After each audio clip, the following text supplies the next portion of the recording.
고객님, 죄송합니다. 이 카드는 사용 정지 상태로 확인됩니다. 백화점 VIP룸 안에 있던 공기가 그 한마디에 그대로 얼어붙었습니다. 시어머니는 방금 전까지 고급 가죽 소파에 기대 앉아 친구들에게 새로 나온 명품 가방을 자랑하고 있었습니다.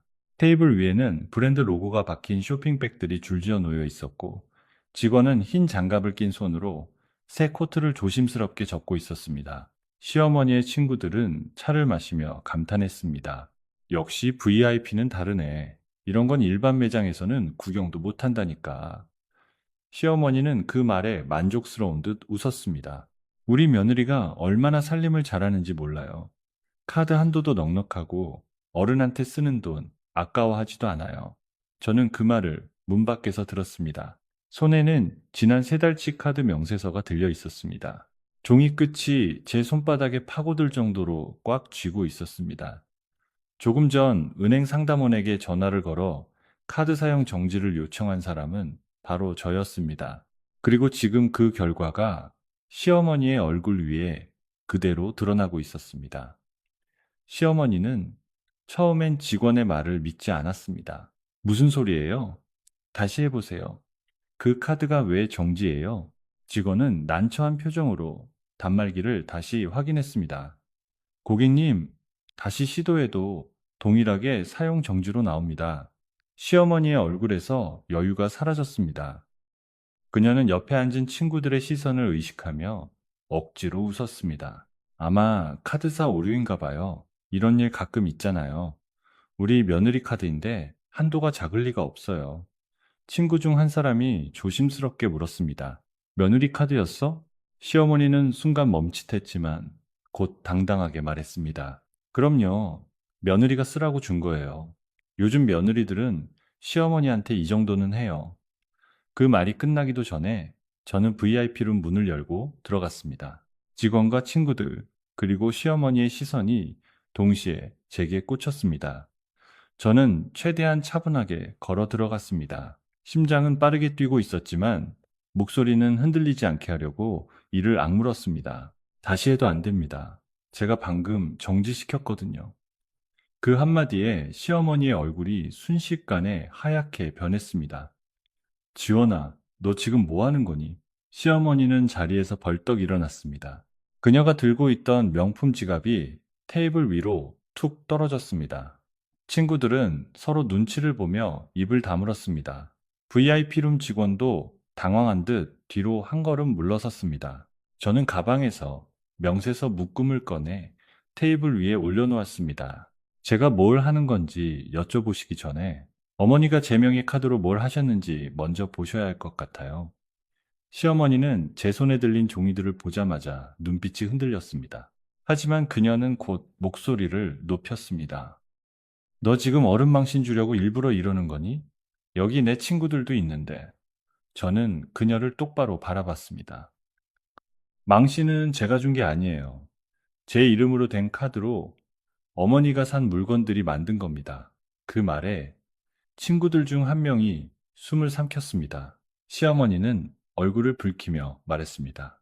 가족끼리 카드 좀 쓴 걸 가지고 이렇게 사람들 앞에서 망신을 줘? 내가 남한테 쓴 것도 아니고 네 시어머니가 쓴 거야. 저는 테이블 위 명세서를 한 장씩 펼쳤습니다. 이건 지난달 백화점 명품관 480만 원. 이건 호텔 애프터눈티 76만 원. 이건 친구분 생신 선물 120만 원. 이건 오늘 결제하려던 코트 690만 원. 어머니 말씀대로 남한테 쓴 건 아니겠죠? 그런데 제 허락을 받은 것도 아닙니다. 처음부터 이렇게까지 하려고 한 것은 아니었습니다. 처음 카드 이야기가 나온 건 결혼한 지 1년쯤 되었을 때였습니다. 그날 시어머니는 제게 전화를 걸어 다급한 목소리로 말했습니다. 지원아, 어머니가 병원에 왔는데 카드가 갑자기 안 되네. 오늘 하루만 네 카드 좀 빌려줄 수 있니? 저는 그 말을 의심하지 않았습니다. 시어머니가 병원에 계시다니 당연히 도와드려야 한다고 생각했습니다. 그때만 해도 저는 좋은 며느리가 되고 싶었습니다. 아니, 정확히 말하면 나쁜 며느리로 보이고 싶지 않았습니다. 시댁에서 무난하게 지내고 싶었고 남편 민준이 중간에서 곤란하지 않았으면 했습니다. 저는 퇴근길에 시어머니를 만나 카드를 건넸습니다. 어머니, 오늘 쓰시고 나중에 주세요. 시어머니는 그때만 해도 부드럽게 웃으며 말했습니다. 고맙다, 지원아. 역시 며느리가 있어 든든하네. 첫 결제는 병원비와 약값이었습니다. 큰 금액도 아니었고, 며칠 뒤 시어머니는 카드값 일부를 현금으로 돌려주었습니다. 그래서 저는 별일 아니라고 생각했습니다. 그 작은 믿음이 나중에 제 이름과 신용을 갉아먹는 시작이 될 줄은 몰랐습니다. 두 번째는 친척 모임이 있던 날이었습니다. 시어머니는 오늘 큰고모 생신인데 선물을 깜빡했다며 제 카드를 잠깐 빌리겠다고 했습니다. 저는 망설였습니다. 하지만 시어머니는 말했습니다. 네 남편 얼굴 세우는 일이기도 해.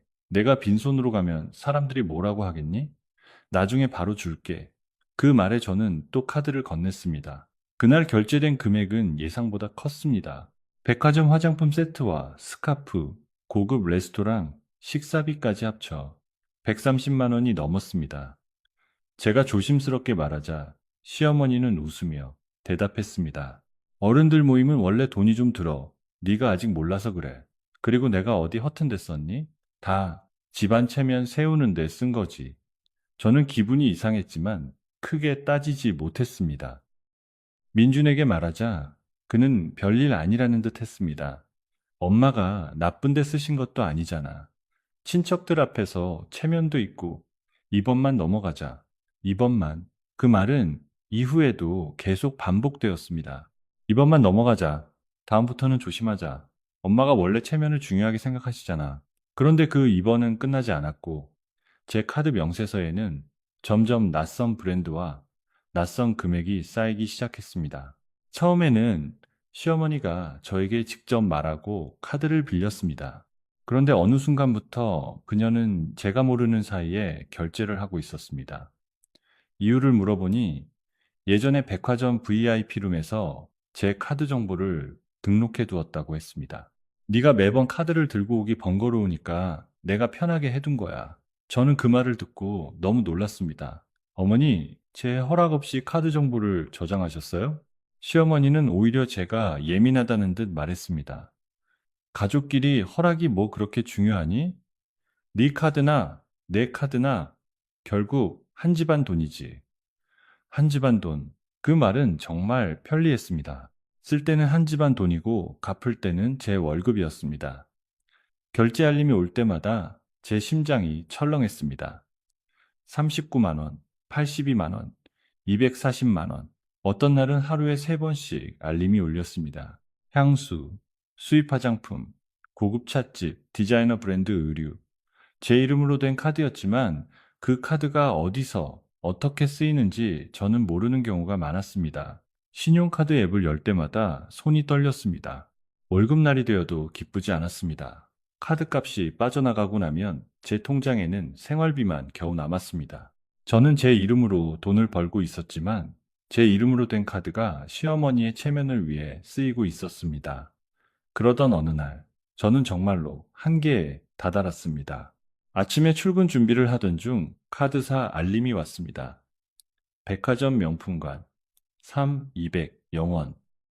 저는 순간 손에 들고 있던 립스틱을 떨어뜨렸습니다. 바로 시어머니에게 전화를 걸었습니다. 어머니, 방금 백화점에서 320만 원 결제하셨어요? 시어머니는 전혀 당황하지 않았습니다. 아, 봤니? 코트 하나 샀다. 겨울에 입을 게 없어서. 저는 숨을 가다듬었습니다. 어머니, 그런 큰 금액은 저한테 먼저 말씀하셨어야죠.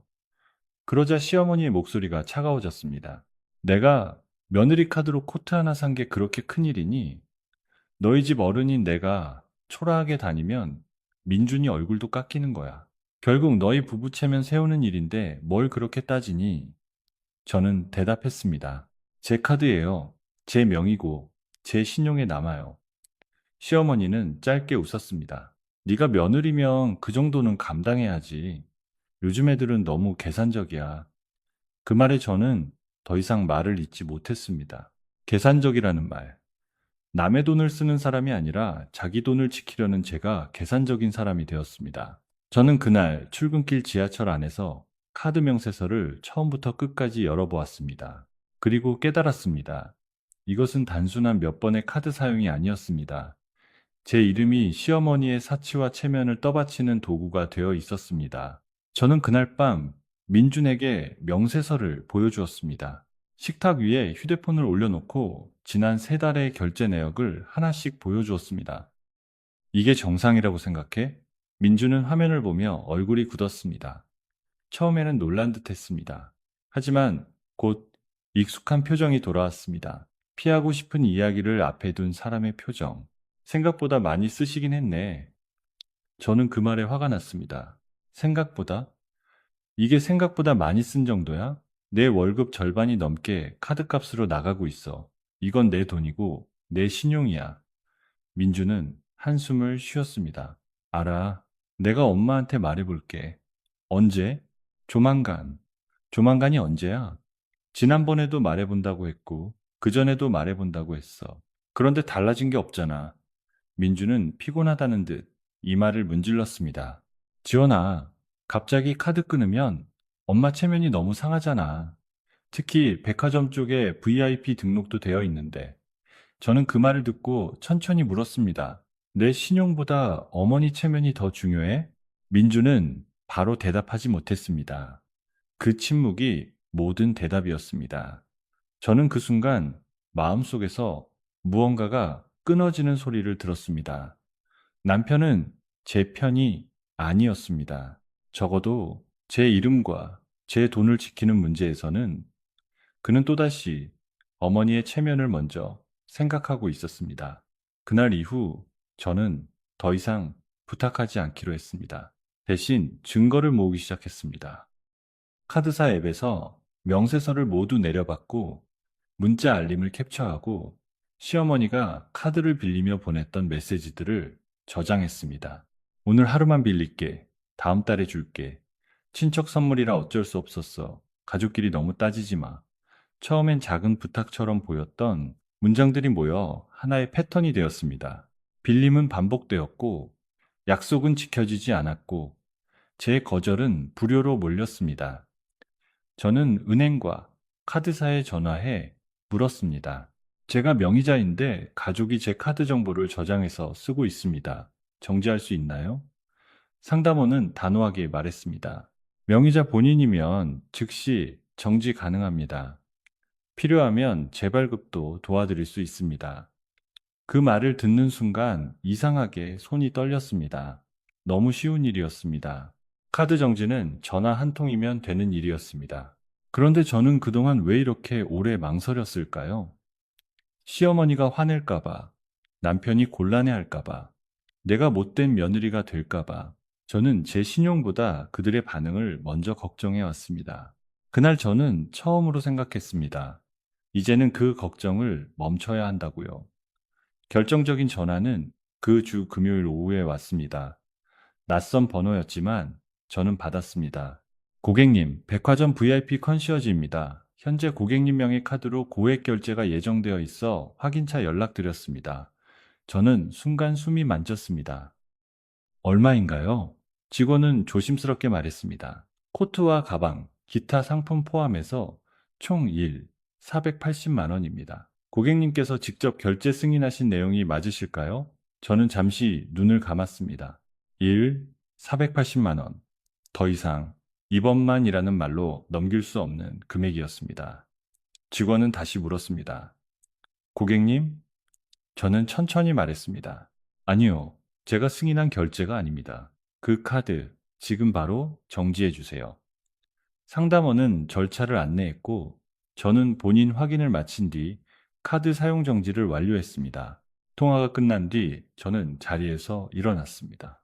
가방 안에는 이미 준비해둔 명세서와 캡처 출력물이 들어 있었습니다. 저는 택시를 타고 백화점으로 향했습니다. 창밖으로 빌딩들이 빠르게 지나갔습니다. 이상하게 마음은 차분했습니다. 화가 나지 않은 것은 아니었습니다. 하지만 그보다 더 큰 감정은 선명함이었습니다. 오늘 끝내야 한다. 내 이름으로 된 카드, 내 월급, 내 신용, 내 삶을 더 이상 누군가의 체면을 위해 내놓지 않겠다. 그 결심이 제 안에서 단단해지고 있었습니다. 그리고 제가 백화점 VIP룸 문 앞에 도착했을 때 안에서는 이미 직원의 목소리가 들리고 있었습니다. 고객님, 이 카드는 사용 정지 상태입니다. 그 말은 제게는 단순한 결제 거절이 아니었습니다.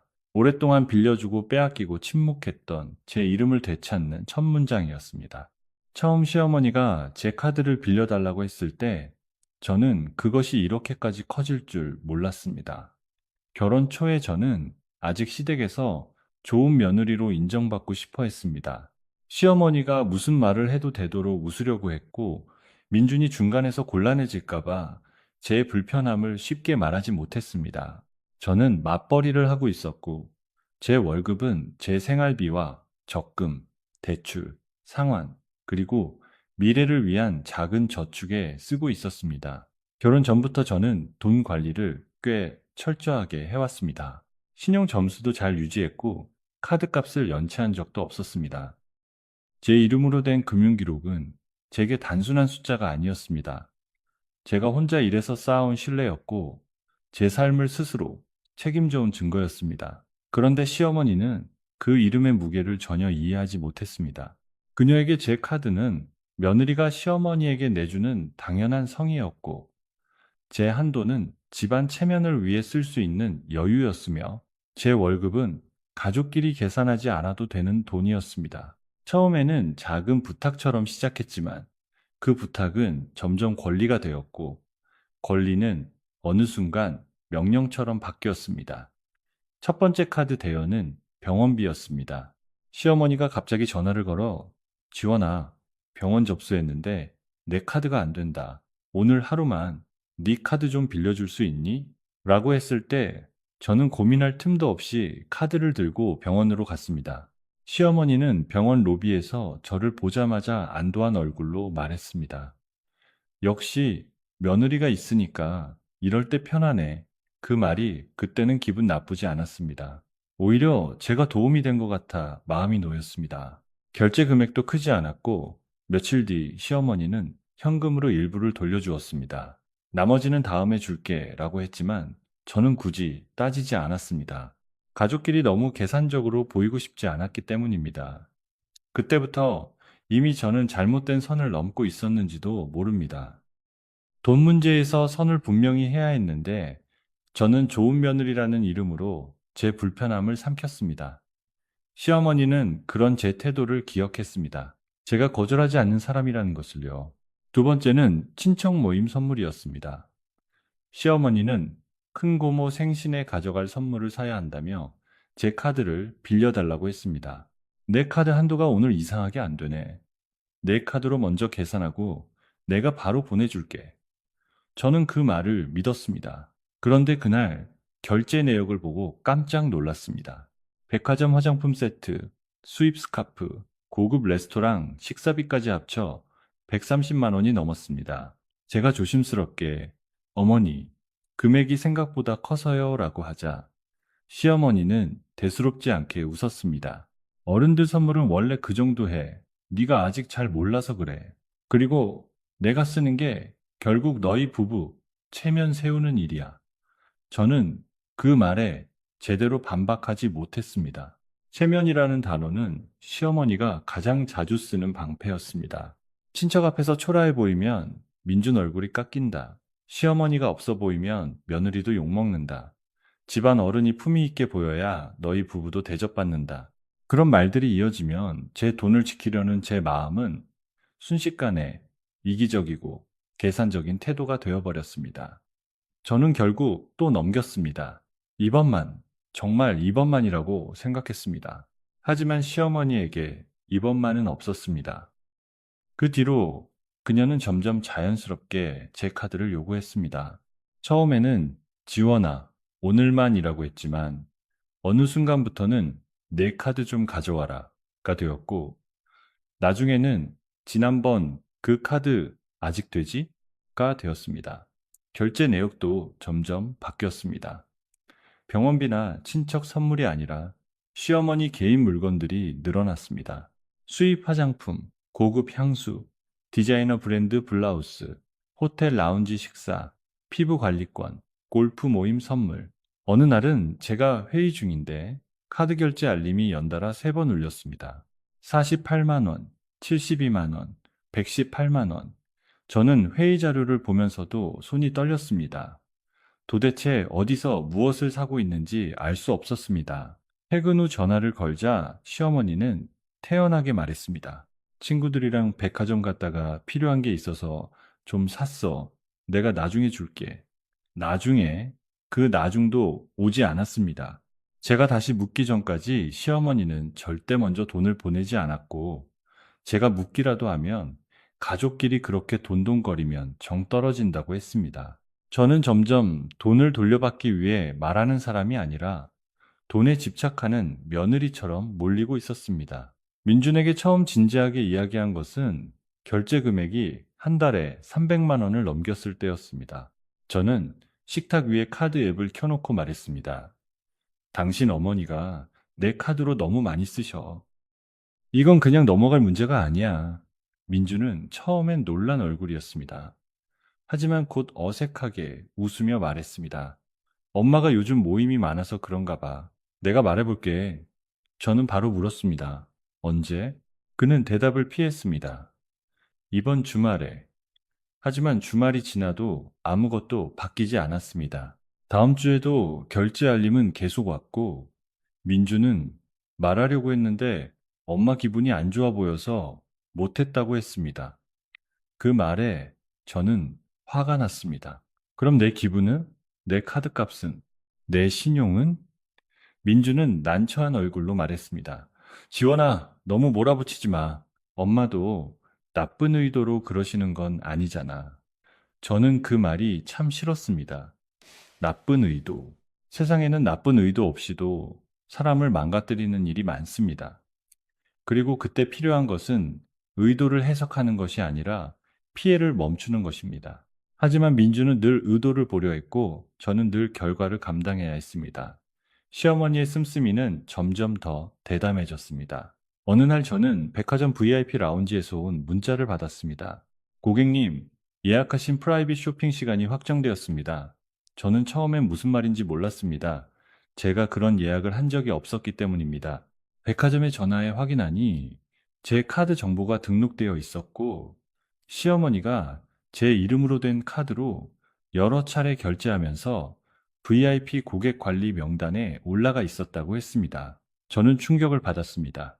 그 카드 명의자는 저인데요. 제가 예약한 적 없습니다. 직원은 난처하게 말했습니다. 가족분께서 사용하신 것으로 안내받았습니다. 가족분. 그 말이 또 제 숨을 막히게 했습니다. 가족이라는 말 하나로 제 허락이 사라지고 제 이름이 빌려지고 제 신용이 사용되고 있었습니다. 저는 바로 시어머니에게 전화했습니다. 어머니, 제 카드 정보를 백화점에 저장해 두셨어요? 시어머니는 오히려 당당했습니다. 매번 카드 들고 다니는 것도 귀찮고 네가 어차피 빌려줬던 카드잖니. 편하게 쓰려고 해둔 거야. 저는 말했습니다. 그건 제 허락 없이 하시면 안 되는 일이에요. 시어머니는 코웃음을 쳤습니다. 가족끼리 허락이 뭐 그렇게 중요하니? 네가 너무 각박하다. 그 순간 저는 처음으로 무서워졌습니다. 이 사람은 정말로 제 돈과 제 이름에 경계를 이해하지 못하는구나. 아니, 이해하고 싶어 하지 않는구나 싶었습니다. 그 뒤로 저는 카드를 회수하려고 했습니다. 시어머니에게 이제 카드는 돌려주세요. 제가 직접 관리할게요. 라고 말했습니다. 하지만 시어머니는 바로 화를 냈습니다. 내가 네 카드 훔쳐 쓴 것도 아니고 네가 빌려준 거잖아. 이제 와서 돌려달라니 내가 도둑이라도 된 것 같네. 저는 조심스럽게 말했습니다. 어머니, 금액이 너무 커져서요. 저도 생활 계획이 있어요. 그녀는 더 큰 소리로 말했습니다. 며느리가 시어머니한테 카드 한 장 못 내주면 그게 며느리니?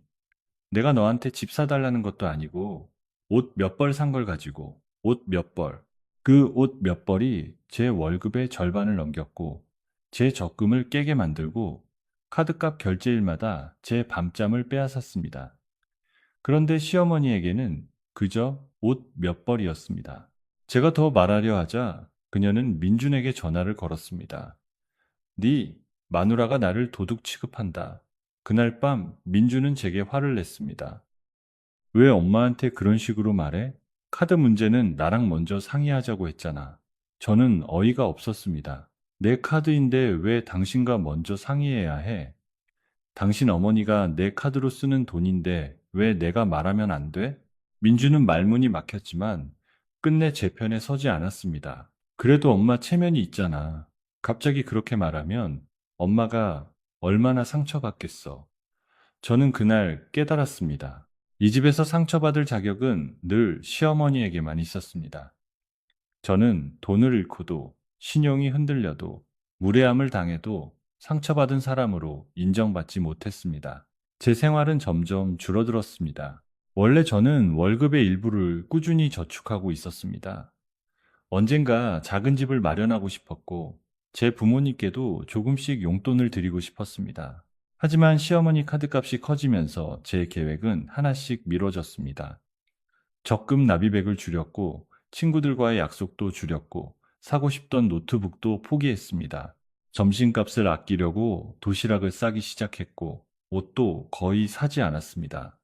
그런데 그 와중에 카드 알림에는 명품 매장 이름이 계속 떴습니다. 제가 9,000원짜리 점심도 망설이는 날, 시어머니는 제 카드로 90만 원짜리 스카프를 샀습니다. 제가 겨울 코트를 3년째 입는 동안 시어머니는 제 카드로 계절마다 새 외투를 샀습니다. 그 사실이 너무 비참했습니다. 돈을 많이 쓰는 것보다 더 아픈 것은 제 삶이 줄어드는 동안 시어머니의 체면은 제 이름으로 커지고 있다는 것이었습니다. 그녀는 친구들에게 우리 며느리가 참 잘해준다고 자랑했습니다. 하지만 그 말 속에 제 고통은 없었습니다.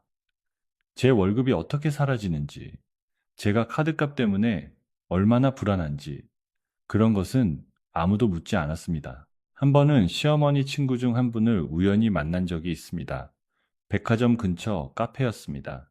그녀는 저를 보자 반갑게 웃으며 말했습니다. 아이고, 네가 그 착한 며느리구나. 시어머니한테 카드도 척척 내드린다며. 요즘 보기 드문 효부라더라. 저는 그 말을 듣고 얼굴이 굳었습니다. 효부, 그 단어가 제게 칭찬처럼 들리지 않았습니다.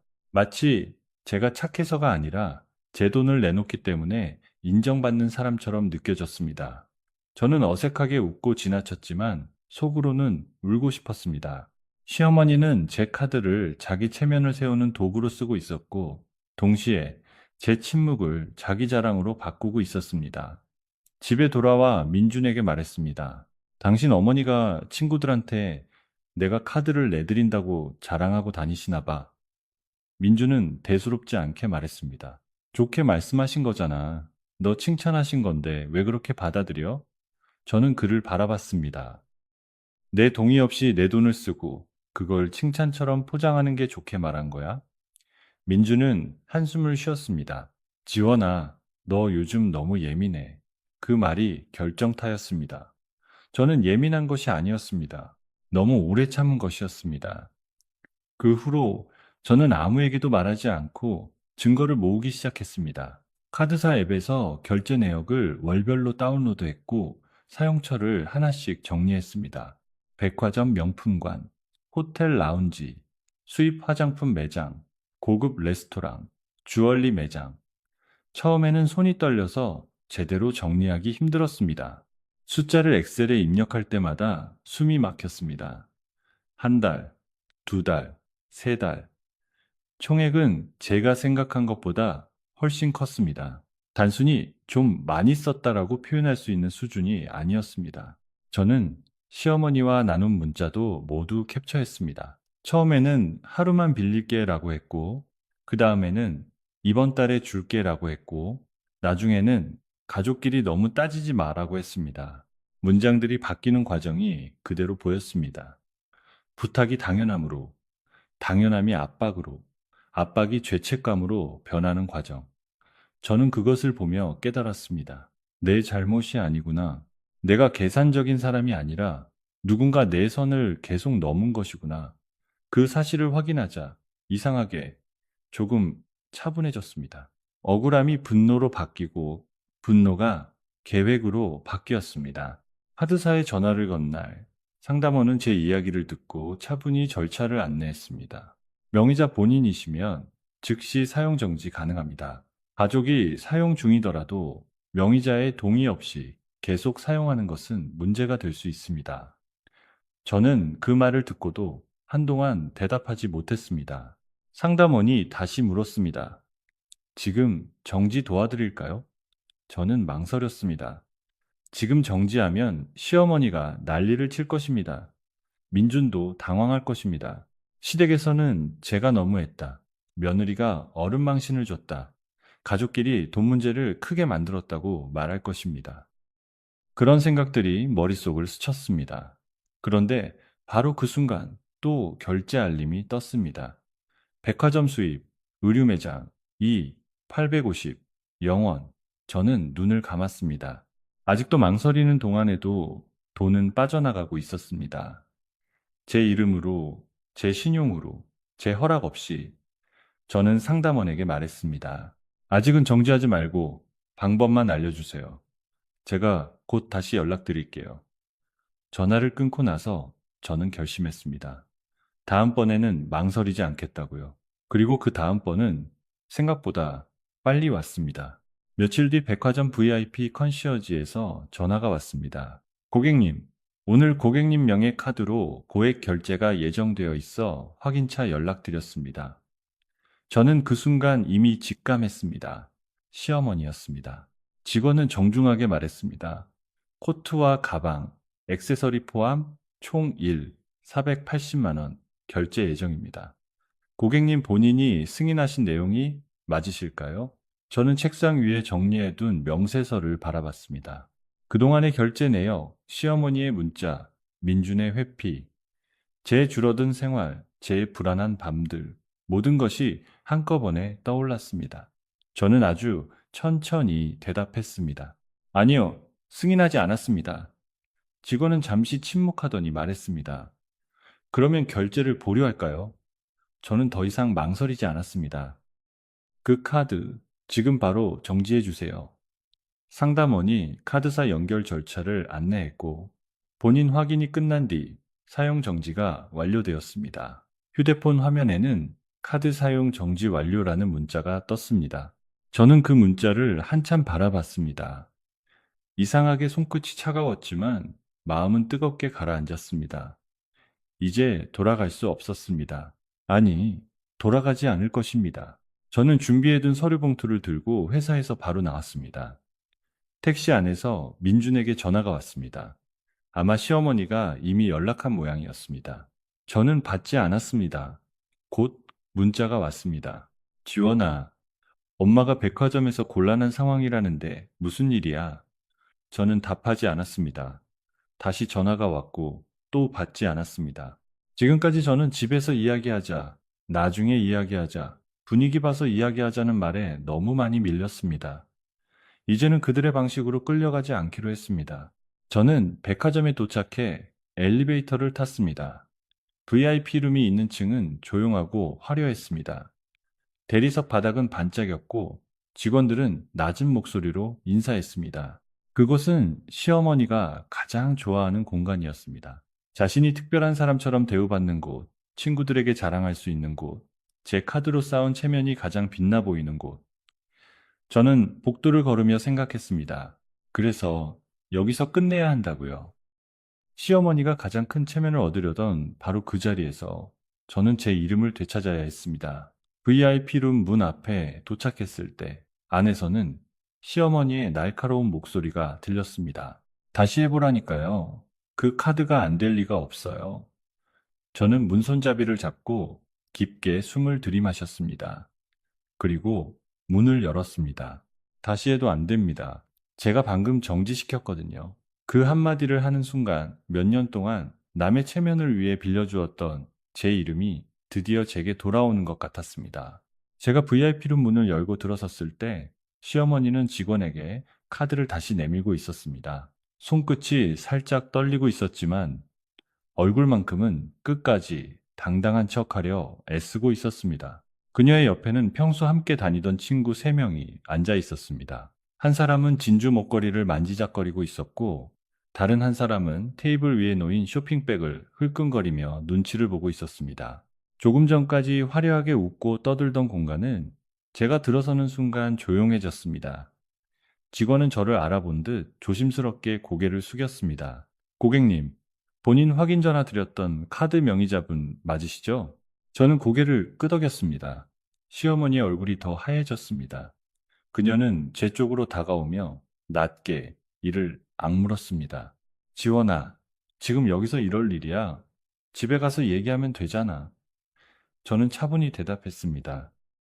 집에서 얘기하자고 할 때마다 어머니는 가족끼리 너무 계산하지 말라고 하셨고, 민준 씨는 어머니 체면을 봐달라고 했어요. 그래서 오늘은 여기서 얘기하려고요. 어머니가 제 카드로 체면을 사던 바로 이 자리에서요. 그 말이 끝나자 시어머니 친구들의 시선이 한꺼번에 그녀에게 꽂혔습니다. 시어머니는 당황한 듯 웃으며 말했습니다.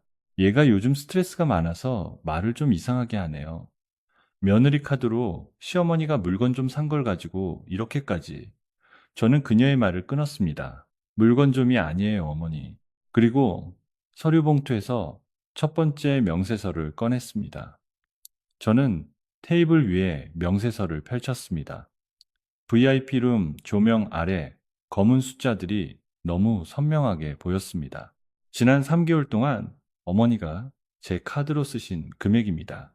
백화점 명품관 480만 원, 호텔 라운지 76만 원, 수입 화장품 매장 190만 원, 주얼리 매장 320만 원, 그리고 오늘 결제하려던 금액 1 480만 원.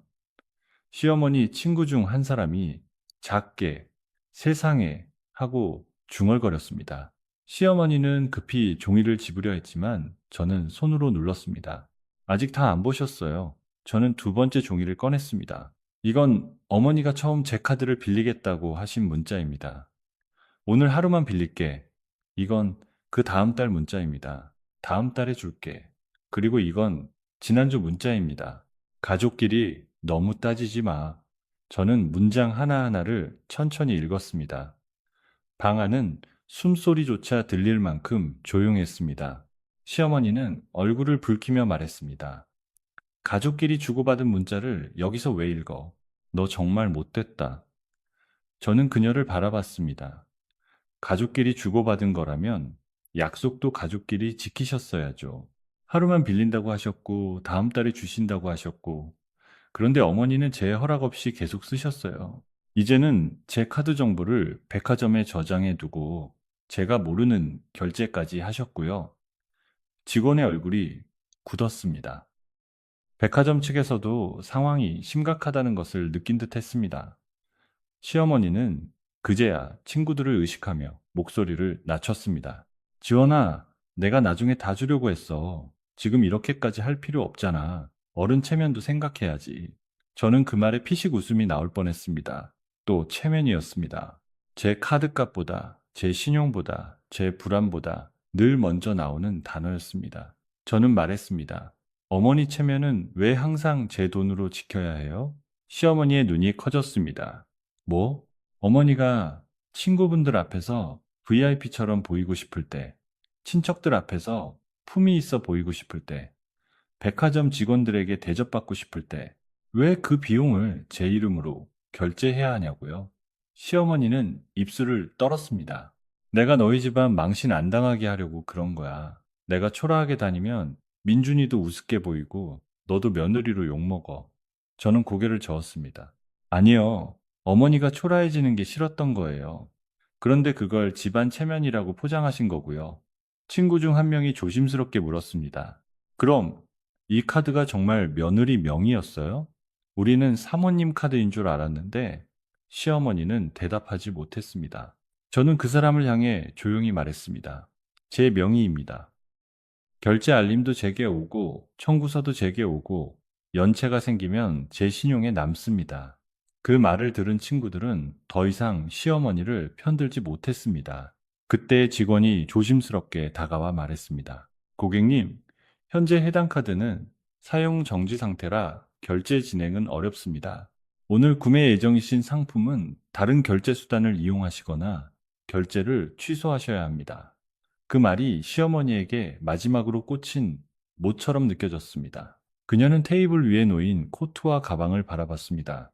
방금 전까지 친구들에게 이번 시즌에 꼭 사야 하는 제품이라며 자랑하던 물건들이었습니다. 직원들이 정중하게 포장해 두었고, 시어머니는 이미 자신이 그 물건들을 들고 나갈 모습을 상상하고 있었을 것입니다. 그런데 이제 그 모든 것은 멈춰버렸습니다. 제 카드가 멈추자 시어머니의 VIP 대접도 멈췄습니다. 시어머니는 급히 가방을 뒤져 자신의 카드를 꺼냈습니다. 직원은 예의 바르게 받았지만 얼마 지나지 않아 다시 고개를 숙였습니다. 죄송합니다, 고객님. 이 카드도 한도 초과로 승인되지 않습니다. 이번에는 친구들이 서로 눈을 마주쳤습니다. 시어머니의 얼굴은 창백하다 못해 잿빛이 되었습니다. 저는 그 모습을 보며 통쾌함보다 허탈함을 느꼈습니다. 저렇게 쉽게 무너질 체면을 지키려고 지난 몇 달 동안 저는 제 삶을 줄이고 있었던 것입니다. 시어머니는 결국 제게 다가와 낮게 말했습니다. 지원아, 일단 오늘만 결제하게 해줘. 친구들 앞에서 내가 이렇게 되면 어떻게 하니? 집에 가서 내가 다 설명할게. 저는 그녀를 바라봤습니다. 오늘만이라는 말, 저도 정말 많이 들었어요. 병원비도 오늘만, 친척 선물도 오늘만, 코트도 오늘만, 백화점 VIP 결제도 오늘만. 그런데 그 오늘들이 모여서 제 명세서가 됐어요. 시어머니는 눈물이 고인 듯 목소리가 떨렸습니다. 어른이 부탁하는데 이렇게 매정하게 굴 거야? 저는 조용히 대답했습니다. 어른이면 먼저 제 이름을 함부로 쓰지 않으셨어야죠. 그때 VIP룸 문이 다시 열리고 민준이 뛰어들어왔습니다. 그는 회사에서 바로 온 듯 넥타이가 비뚤어져 있었고 얼굴에는 당황과 피로가 뒤섞여 있었습니다. 지원아, 무슨 일이야? 엄마한테 전화 받고 왔어. 시어머니는 아들을 보자마자 울먹였습니다. 민준아, 네 마누라가 나를 사람들 앞에서 망신 주려고 작정했다. 카드 하나 정지시켜서 이게 무슨 꼴이니? 민준은 상황을 제대로 보기도 전에 제 팔을 잡으려 했습니다. 일단 나가서 얘기하자. 여기서 이러면 다들 보잖아. 저는 그의 손을 피했습니다. 다들 보라고 여기서 말하는 거야. 민준은 멈칫했습니다. 저는 그를 똑바로 바라봤습니다. 집에서 말할 때마다 당신은 들은 척도 안 했잖아. 민준의 얼굴이 굳었습니다. 지원아, 나도 네가 힘든 건 아는데.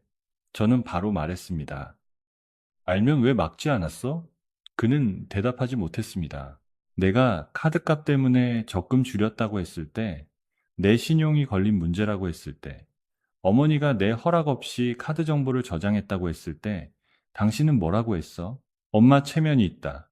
갑자기 끊으면 곤란하다. 천천히 말해보자. 그 천천히 말하는 동안 어머니는 오늘 일 480만 원을 더 결제하려고 했어.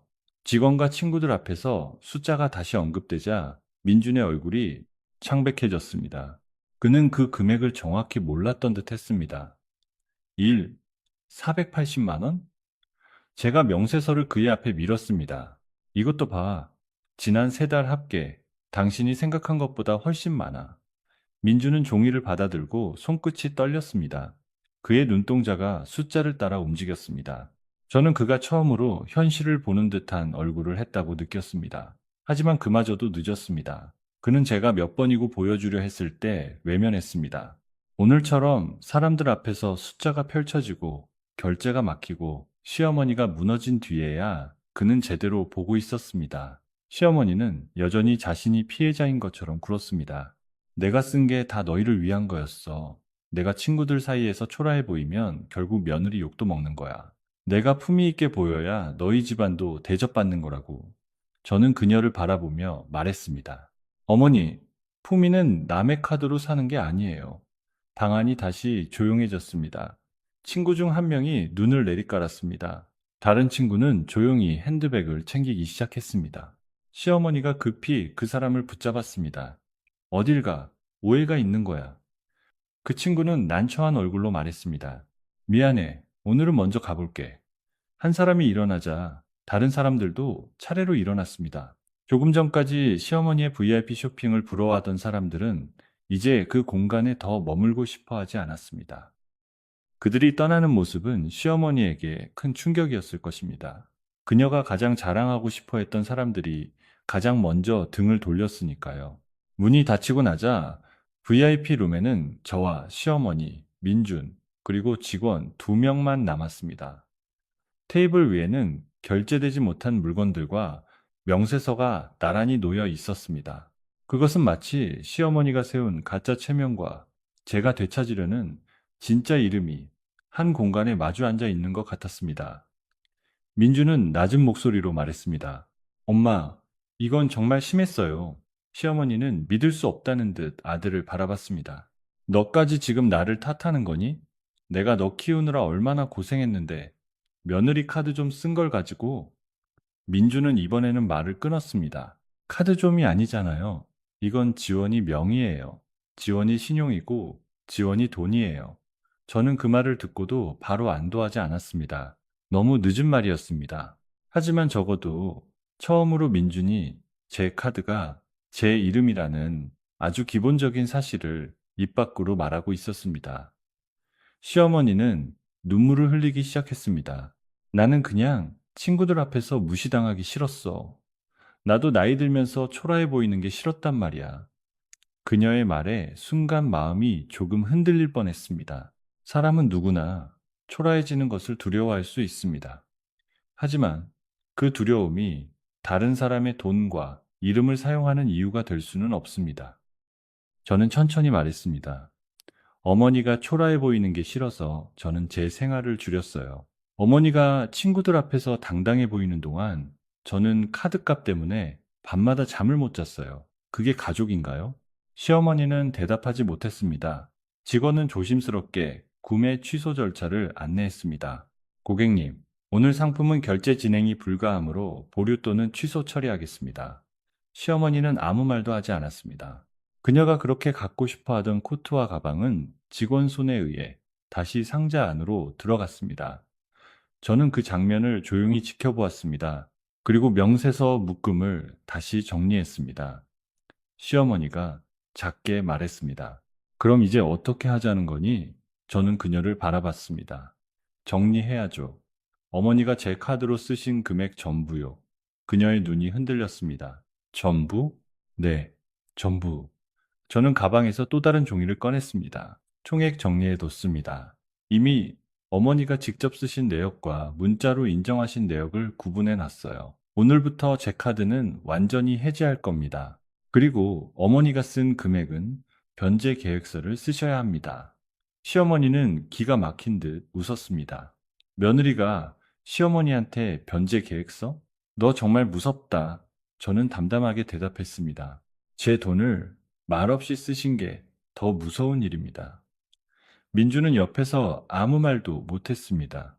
저는 그에게도 말했습니다. 당신도 들어. 이 문제를 또 어머니 체면 문제로 만들면 나는 이 결혼을 다시 생각할 거야. 이건 돈만의 문제가 아니야. 내 이름을 누가 어디까지 마음대로 쓸 수 있느냐의 문제야. VIP 룸을 나올 때 시어머니는 다리에 힘이 풀린 듯 소파에 그대로 앉아 있었습니다. 직원들은 조용히 고개를 숙였고 저는 명세서 봉투를 가방에 넣었습니다. 민준이 뒤따라 나오며 말했습니다. 지원아, 내가 몰랐어. 이렇게까지 큰 문제인 줄. 저는 걸음을 멈추고 그를 바라봤습니다. 몰랐던 게 아니야. 알고 싶지 않았던 거지. 그는 입을 다물었습니다. 저는 이어 말했습니다. 내가 몇 번이나 말했어. 카드값이 너무 크다고. 내 생활이 줄어든다고. 어머니가 내 허락 없이 결제한다고. 그런데 당신은 매번 어머니 체면을 먼저 말했어. 오늘 사람이 많은 곳에서 터져서야 심각해 보이는 거지. 이 문제는 이미 오래전부터 심각했어. 민주는 고개를 숙였습니다. 맞아. 그 짧은 대답이 복도에 떨어졌습니다. 저는 아직 그를 용서할 수 없었습니다. 하지만 적어도 오늘 그는 처음으로 변명 대신 인정했습니다. 백화점 복도는 조용하고 밝았습니다. 쇼 윈도 안에는 반짝이는 가방과 옷들이 놓여 있었습니다. 그 물건들은 여전히 화려했지만 제 눈에는 더 이상 부럽지 않았습니다. 저는 오늘 그 어떤 명품보다 중요한 것을 되찾았습니다. 제 이름으로 된 카드, 제 신용, 제 삶을 지킬 권리, 그리고 누군가 가족이라는 이름으로 그 권리를 함부로 가져가려 할 때 멈추라고 말할 수 있는 목소리였습니다. 백화점 VIP 룸에서 나온 뒤 저는 곧장 집으로 가지 않았습니다. 민주는 제 뒤를 따라오며 계속 말을 걸었습니다. 지원아, 잠깐만. 우리 어디 조용한 데 가서 얘기하자. 저는 엘리베이터 앞에서 멈춰 섰습니다. 백화점 복도는 여전히 밝고 조용했습니다. 쇼윈도 안에는 반짝이는 가방과 구두, 향수가 가지런히 놓여 있었고, 직원들은 아무 일도 없었다는 듯 손님들에게 미소 짓고 있었습니다. 그런데 제 안에서는 지난 몇 달 동안 쌓인 불안과 분노가 한꺼번에 무너져 내리고 있었습니다. 저는 민준을 돌아보며 말했습니다. 조용한 데서 얘기하자는 말, 이제 지겨워. 민준은 입술을 깨물었습니다. 나도 오늘 상황 보고 정말 놀랐어. 엄마가 그렇게까지 쓰신 줄은. 저는 그의 말을 끊었습니다. 그렇게까지라는 말도 하지 마. 금액이 작았으면 괜찮았다는 뜻처럼 들리니까 민주는 아무 말도 못했습니다. 저는 가방에서 명세서 봉투를 다시 꺼내 그의 가슴팍에 밀어주었습니다. 오늘 집에 가서 이거 처음부터 끝까지 읽어. 그리고 내일 오전까지 어머니가 어떻게 갚을 건지, 당신이 어떻게 책임질 건지 정리해서 말해. 민주는 봉투를 받아들고 멍하니 저를 바라봤습니다. 내일까지? 저는 고개를 끄덕였습니다. 응, 그동안 나는 몇 달을 기다렸어. 이제 당신들이 기다릴 차례야. 그날 밤, 저는 친정 근처 작은 호텔에 방을 잡았습니다. 집으로 돌아가고 싶지 않았습니다. 그 집에는 시어머니가 제 카드를 쓸 때마다 울리던 결제 알림의 기억이 너무 많이 남아 있었습니다. 식탁 위에서 민준에게 명세서를 보여주던 밤, 그가 천천히 말해보자고 하던 얼굴, 제가 월급이 들어오자마자 카드값이 빠져나가는 걸 보며 멍하니 앉아있던 새벽, 그 모든 장면이 집안에 남아있는 것 같았습니다. 호텔 방은 작고 조용했습니다. 저는 신발을 벗고 침대 끝에 앉았습니다. 휴대폰에는 부재중 전화가 계속 쌓이고 있었습니다. 시어머니, 민준, 시어머니, 민준. 저는 받지 않았습니다. 대신 카드사 앱에 들어가 카드 해지 절차를 확인했습니다. 사용 정지는 이미 했지만 저는 더 이상 그 카드 번호가 남아있는 것조차 싫었습니다. 상담원과 연결해 재발급이 아니라 완전 해지를 요청했습니다. 상담원은 마지막으로 물었습니다. 고객님, 정말 해지 진행하실까요? 저는 창밖의 불빛을 바라보며 대답했습니다. 네, 해지해 주세요. 통화가 끝나고 몇 분 뒤 카드 해지 완료라는 문자가 도착했습니다. 저는 그 문자를 오래 바라봤습니다. 카드 하나가 사라졌을 뿐인데 마치 오랫동안 제 목에 걸려 있던 줄 하나가 끊어진 것 같았습니다. 그날 밤 늦게 민준에게서 긴 메시지가 왔습니다. 명세서 다 봤어. 내가 너무 무심했어. 엄마가 쓴 금액이 이 정도인 줄 몰랐다는 말도 변명이야. 네가 여러 번 말했는데 내가 듣지 않았어. 내일 엄마와 만나서 변제 계획 세울게. 나도 책임질게. 저는 메시지를 읽고 바로 답하지 않았습니다. 예전 같았으면 그 정도 메시지에 마음이 흔들렸을 것입니다. 미안하다고 했으니 됐다고, 이제 조금 나아지겠지 하고 스스로를 달랬을지도 모릅니다. 하지만 이번에는 달랐습니다. 저는 말보다 문서가 필요했고 사과보다 행동이 필요했습니다.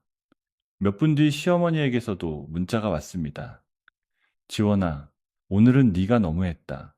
아무리 그래도 어른을 친구들 앞에서 그렇게 망신 주는 건 아니다. 카드값은 민준이랑 얘기해서 줄 테니 일단 오늘 일은 사과해라.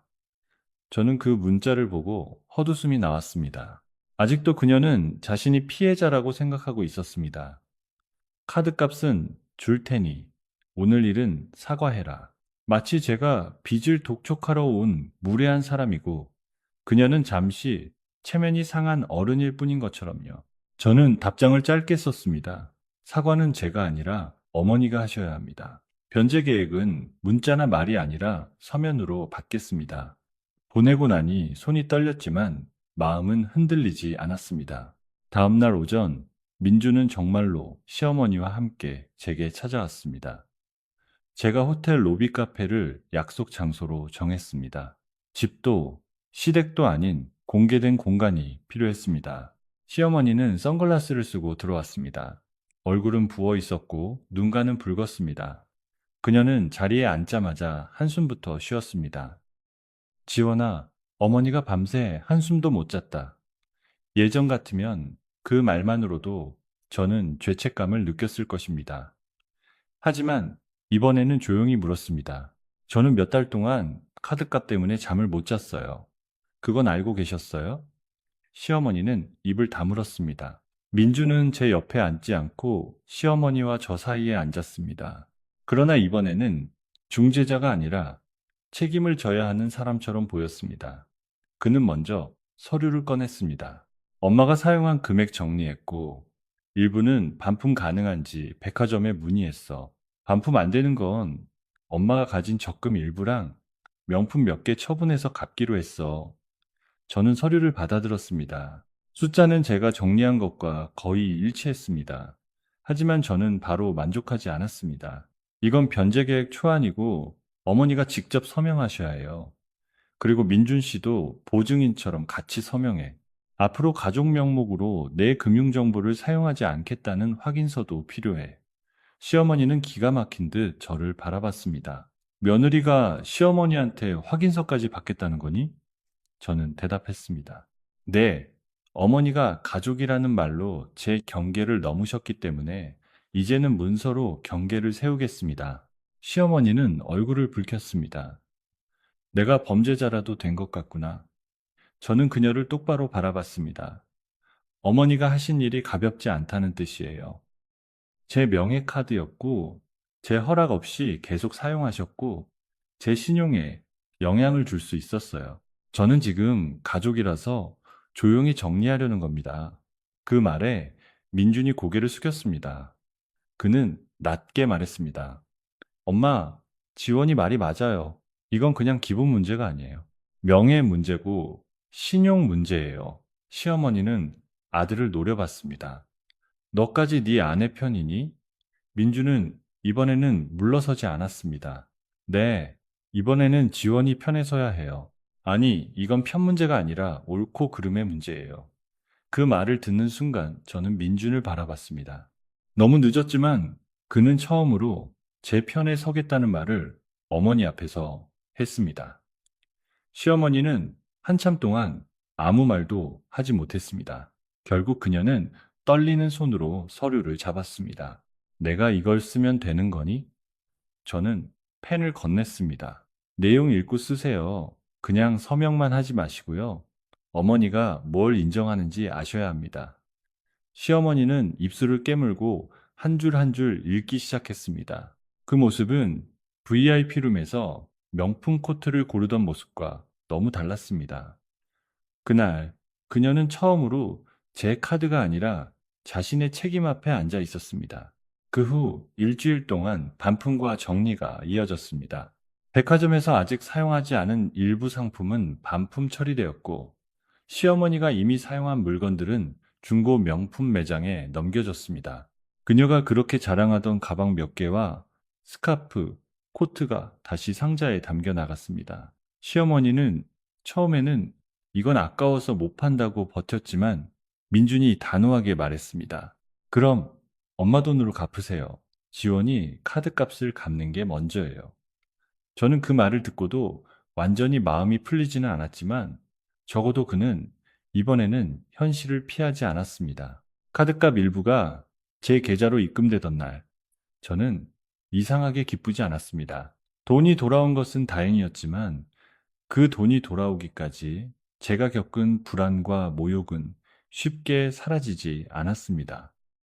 제가 밤마다 카드 앱을 확인하던 시간, 월급이 들어오자마자 빠져나가던 청구액, 제 이름으로 쌓인 결제 내역을 보며 느낀 무력감, 그 모든 것을 돈으로만 환산할 수는 없었습니다. 그래서 저는 민준에게 말했습니다. 돈 갚는다고 끝난 게 아니야. 그는 고개를 끄덕였습니다. 알아, 내가 계속 해야 할 일이 있어. 저는 물었습니다. 뭐가? 그는 잠시 생각하다가 말했습니다. 엄마를 막는 것, 그리고 내가 예전처럼 중간인 척 숨지 않는 것. 그 답은 늦었지만 적어도 핵심에 가까웠습니다. 시어머니는 한동안 저를 피했습니다. 가족 단체방에서도 조용했고 전화도 하지 않았습니다.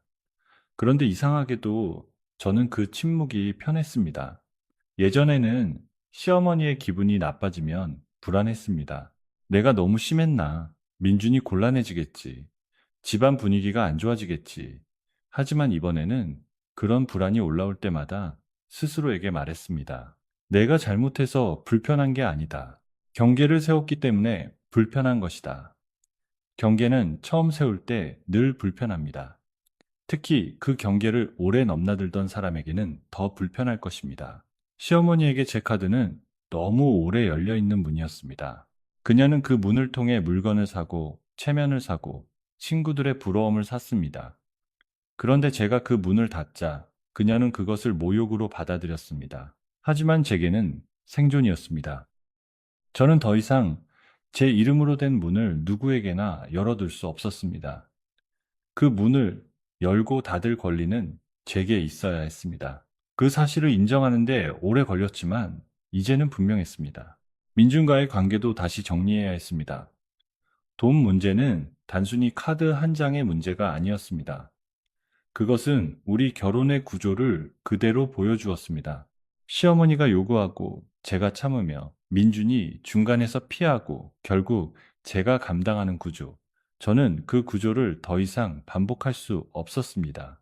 그래서 우리는 부부 상담을 시작했습니다. 상담실에서 저는 처음으로 아주 정확하게 말했습니다. 저는 돈을 잃어서만 화가 난 게 아니에요. 제 이름이 가족이라는 말 아래 아무렇게나 쓰였고 남편이 그걸 알면서도 막지 않았다는 사실이 가장 아팠어요. 민주는 옆에서 듣고 있었습니다. 상담사가 그에게 물었습니다. 그때 왜 막지 않으셨나요? 민주는 한참 침묵하다가 대답했습니다. 엄마를 실망시키는 게 무서웠습니다. 그리고 지원이는 결국 이해해 줄 거라고 생각했습니다. 저는 그 말을 듣고 가슴이 아팠습니다. 결국 그는 시어머니의 실망은 두려워했고 제 상처는 감당 가능한 것으로 여겼던 것입니다. 민주는 곧바로 덧붙였습니다. 그게 제일 잘못된 생각이었습니다. 아내가 이해심이 많다는 이유로 계속 밀어붙이면 안 되는 건데 제가 그걸 이용했습니다.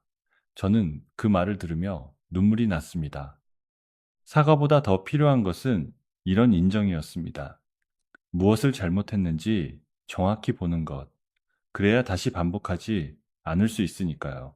상담이 끝난 뒤 저는 민준에게 조건을 말했습니다. 첫째, 앞으로 시어머니와의 모든 금전 문제는 민준이 직접 담당할 것. 둘째, 내 명의의 카드, 계좌, 신용정보는 누구에게도 공유하지 않을 것. 셋째, 시어머니가 돈이나 물건을 요구하면 즉시 나에게 전달하지 말고 민준이 먼저 거절할 것. 넷째, 같은 일이 반복되면 나는 별거를 선택할 것. 민주는 조용히 들었습니다. 예전 같으면 너무 극단적이야 라고 했을지도 모릅니다. 하지만 이번에는 고개를 끄덕였습니다. 알았어. 다 지킬게. 저는 덧붙였습니다. 믿어달라고 하지 마. 지켜보게 해줘. 그는 대답했습니다. 그렇게 할게. 그날 집에 돌아와 저는 지갑에서 정지된 카드를 꺼냈습니다. 카드 표면에는 제 이름이 선명하게 새겨져 있었습니다. 그 이름이 그동안 얼마나 쉽게 빌려졌는지 생각하니 마음이 아팠습니다. 저는 가위를 들고 카드를 잘랐습니다. 플라스틱이 딱딱하게 부러지는 소리가 방 안에 울렸습니다.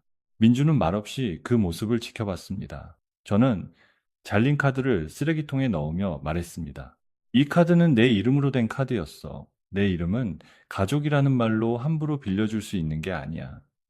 민주는 낮게 대답했습니다. 알아. 이제는 내가 먼저 지킬게. 새 카드를 발급받기까지 저는 일부러 며칠을 기다렸습니다. 카드가 없으니 불편한 점도 있었지만 이상하게 마음은 가벼웠습니다. 저는 체크카드로 생활했고 지출 내역을 하나씩 직접 확인했습니다. 내가 쓴 돈, 내가 결정한 소비, 내가 책임질 수 있는 금액, 너무 당연한 것들이 새삼 소중했습니다. 새 카드가 도착한 날, 저는 봉투를 천천히 열었습니다. 새 카드에도 제 이름이 새겨져 있었습니다. 하지만 이번에는 느낌이 달랐습니다. 예전의 이름은 누군가 가져다 쓸 수 있는 이름처럼 느껴졌다면 지금의 이름은 제가 다시 되찾은 이름처럼 느껴졌습니다. 저는 그 카드를 지갑 가장 안쪽 칸에 넣었습니다. 그리고 민준에게 말했습니다. 이 카드 번호는 당신도 몰라도 돼. 민준은 조금 놀란 듯 했지만 곧 고개를 끄덕였습니다. 응, 몰라도 돼. 그 짧은 대답에 저는 작은 안도를 느꼈습니다. 사랑한다는 말보다 이런 존중이 더 필요할 때가 있습니다. 모르는 것을 받아들이는 것, 들어오지 말아야 할 영역을 인정하는 것, 부부라도 모든 것을 공유해야 하는 것은 아닙니다. 특히 한 사람의 이름과 신용은 사랑이라는 말로 흐려져서는 안 되는 경계입니다. 몇 주 뒤 시어머니가 처음으로 직접 사과하겠다고 연락했습니다. 저는 바로 만나지 않았습니다. 아직 준비가 되지 않았기 때문입니다. 민주는 제 결정을 존중했습니다. 당신이 준비될 때 만나. 안 만나도 괜찮아. 그 말을 듣고 저는 예전과 달라졌다는 것을 느꼈습니다. 전에는 시어머니가 부르면 가야 했고, 사과하겠다고 하면 받아야 했고, 가족이니까 덮어야 했습니다. 하지만 이제는 제 속도가 중요했습니다. 결국 한 달쯤 지나 저는 카페에서 시어머니를 만났습니다. 그녀는 예전보다 수척해 보였습니다. 명품 가방 대신 평범한 청가방을 들고 있었습니다. 자리에 앉자 그녀는 한참 말을 못하다가 입을 열었습니다. 지원아, 내가 내 이름을 너무 쉽게 생각했다. 그 말에 저는 그녀를 바라봤습니다. 시어머니는 계속 말했습니다. 카드라는 게 그냥 돈이라고만 생각했다. 그런데 그게 네 신용이고 네 생활이고 네 이름이라는 걸 이제야 알았다. 내가 잘못했다. 저는 바로 대답하지 않았습니다. 그녀의 말이 완벽한 사과인지 아니면 상황을 수습하기 위한 말인지 아직 알 수 없었습니다. 하지만 적어도 이번에는 어른 체면이라는 말은 나오지 않았습니다. 그것만으로도 이전과는 달랐습니다. 저는 조용히 말했습니다. 어머니, 저는 돈보다 그게 더 아팠어요. 제 이름을 허락 없이 쓰신 것, 그리고 제가 싫다고 말했는데도 계속 가족이라는 말로 밀어붙이신 것. 시어머니는 고개를 숙였습니다. 안다. 이제는 안다. 저는 그녀를 완전히 용서하지 않았습니다. 하지만 그날 처음으로 그녀가 무엇을 잘못했는지 조금은 보게 되었다는 생각이 들었습니다. 그 후 시어머니는 변제 계획에 따라 돈을 조금씩 갚기 시작했습니다. 일부는 물건을 팔아 갚았고 일부는 매달 일정 금액을 보냈습니다. 돈이 들어올 때마다 저는 따로 기록했습니다. 감정적으로 흐려지지 않기 위해서였습니다. 가족이라서 대충 넘기지 않기로 했고, 가족이라서 더 분명히 정리하기로 했습니다. 처음엔 차갑게 느껴졌지만, 시간이 지나며 그것이 오히려 관계를 덜 망가뜨린다는 것을 알게 되었습니다. 애매한 돈은 관계를 썩게 만듭니다. 누가 얼마나 썼는지, 누가 언제 갚아야 하는지, 무엇을 약속했는지 흐리게 두면 결국 약한 사람이 감당하게 됩니다. 저는 더 이상 그 약한 사람이 되지 않기로 했습니다. 민준도 매달 입금 내역을 확인하고 시어머니가 늦을 것 같으면 먼저 연락했습니다. 어느 날 그는 제게 말했습니다. 이렇게 정리하고 나니 그동안 내가 얼마나 대충 넘기려고 했는지 알겠어. 저는 대답했습니다. 대충 넘긴다는 건 결국 누군가가 대신 감당한다는 뜻이야. 민주는 고개를 끄덕였습니다. 그 누군가가 늘 당신이었지. 저는 그의 인정에 마음이 조금 흔들렸지만 서두르지 않았습니다. 회복은 천천히 가야 했습니다. 백화점 사건 이후 시어머니의 친구들과의 관계도 달라졌습니다. 그녀는 한동안 모임에 나가지 않았습니다. 나중에 들은 이야기로는 그날 VIP룸에 있던 친구들이 조용히 거리를 두었다고 했습니다. 누군가는 남의 카드로 그렇게 쓴 건 좀 심했다고 했고, 누군가는 며느리가 불쌍하다고 했다고 합니다. 예전의 시어머니라면 그 말들에 크게 분노했을 것입니다. 실제로 처음에는 분노했습니다. 내가 그동안 그 사람들한테 얼마나 잘했는데 이제 와서 나를 그런 사람 취급해? 하지만 시간이 지나며 그녀도 조금씩 깨달은 듯 했습니다.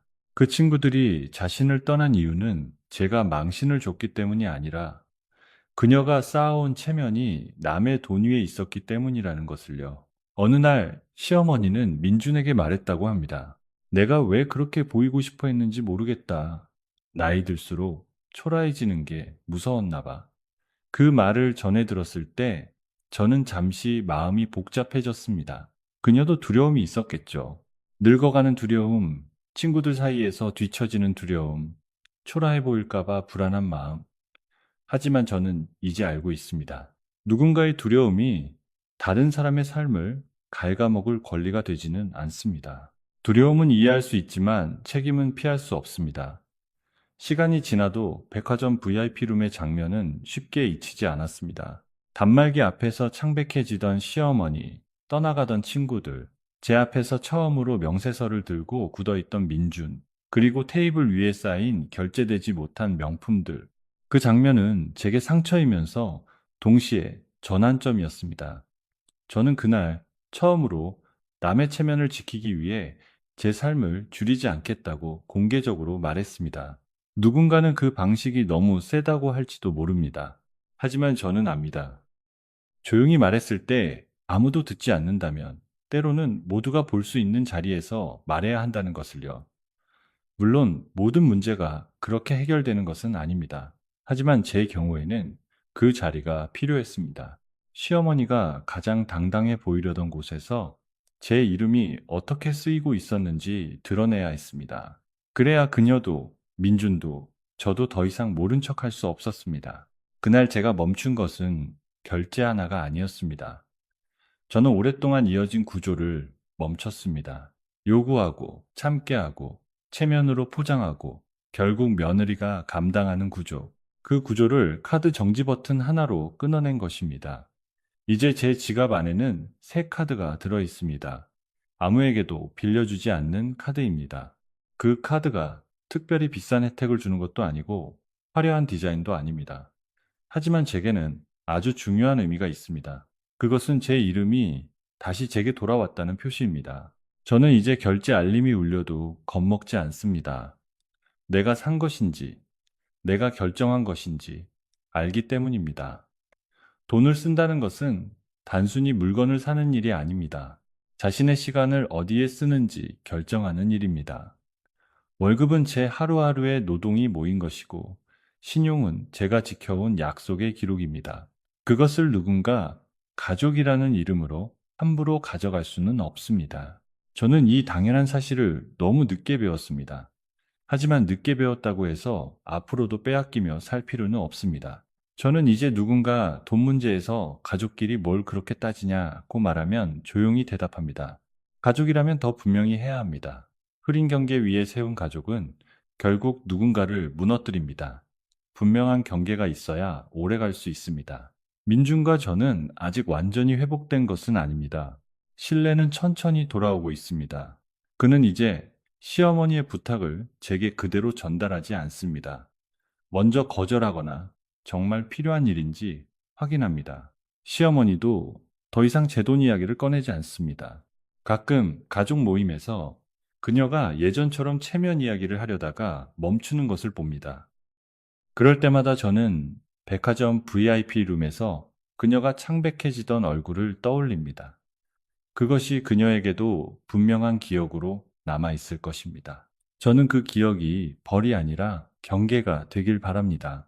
다시는 남의 이름으로 체면을 사려 하지 않도록, 다시는 가족이라는 말로 누군가의 신용을 가져가려 하지 않도록, 그리고 저에게도 그 기억은 경계입니다. 착한 며느리가 되기 위해 제 삶을 내어주지 말 것, 남편이 곤란할까봐 내 불편을 삼키지 말 것, 내 이름이 적힌 것은 내가 지켜야 한다는 것. 그날 이후 저는 조금 더 단단해졌습니다. 차갑게 변한 것이 아니라 제 온기를 지키기 위해 울타리를 세운 것입니다. 돌이켜보면 저는 오랫동안 가족의 평화를 위해 참는 것이 사랑이라고 믿었습니다. 하지만 한 사람의 돈과 신용과 자존감이 계속 희생되어야 유지되는 평화는 진짜 평화가 아니었습니다. 그것은 불균형이었고 침묵이었고 누군가의 이름을 빌려 다른 사람이 살아가는 방식이었습니다.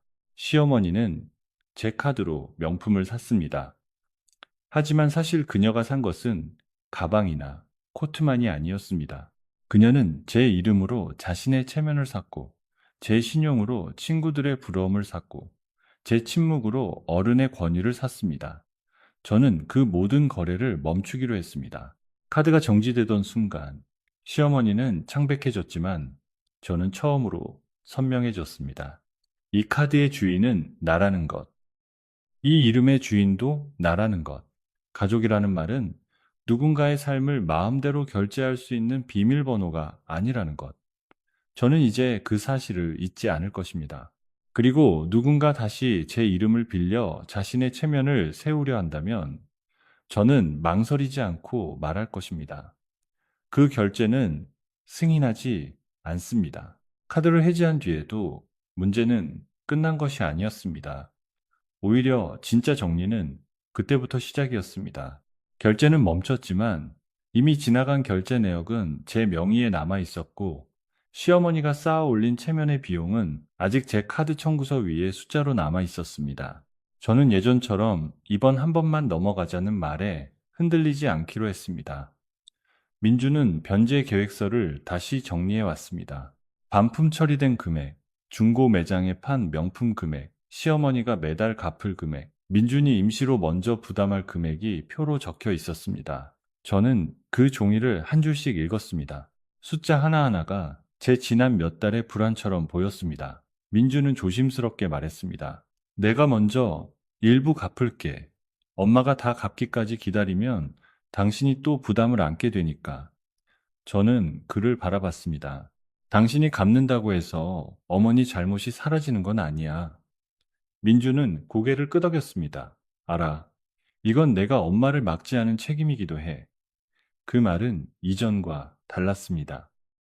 예전에 민주는 늘 어머니와 저 사이에서 중립인 척 했습니다. 하지만 사실 그 중립은 어머니가 계속 제 선을 넘도록 방치하는 것이었습니다. 이제야 그는 자신이 아무것도 하지 않은 것도 선택이었다는 것을 인정하기 시작했습니다. 시어머니는 처음 몇 달 동안 매달 입금일이 되면 불편한 기색을 감추지 못했습니다. 첫 달에는 약속한 날짜보다 하루 늦게 돈을 보냈고 입금 뒤에 이런 문자를 보냈습니다. 돈 보냈다. 이제 됐니? 저는 그 문장을 보고 한참 동안 휴대폰을 내려놓았습니다. 돈을 보냈다는 사실보다 그 말투가 더 아팠습니다. 아직도 그녀는 제가 돈을 받아내려는 사람처럼 느끼고 있었습니다. 저는 답장을 길게 쓰지 않았습니다. 입금 확인했습니다. 다음 달도 약속한 날짜에 부탁드립니다. 그게 전부였습니다. 예전 같았으면 시어머니 기분을 풀기 위해 어머니, 저도 마음이 편하지 않아요 라거나 서로 좋게 마무리해요 같은 말을 덧붙였을 것입니다. 하지만 이번에는 그러지 않았습니다. 그녀의 불편함까지 제가 달래야 할 의무는 없었습니다. 두 번째 달에는 정해진 날짜에 돈이 들어왔습니다. 세 번째 달에도 들어왔습니다. 저는 엑셀 파일에 하나씩 기록했습니다. 차갑게 보일 수도 있지만 그 기록은 제 마음을 지키는 방법이었습니다. 흐릿하게 두면 또 제가 잊고 또 제가 양보하고 또 제가 감당하게 될 것을 알았기 때문입니다. 관계를 지키기 위해 돈 문제를 흐리게 해야 한다는 말은 결국 돈 문제를 감당하는 사람에게만 좋은 사람이 되라고 요구하는 말이었습니다. 시어머니는 명품 모임에도 한동안 나가지 않았습니다. 그녀의 친구들이 그날 VIP 룸에서 본 장면은 쉽게 잊히지 않았을 것입니다.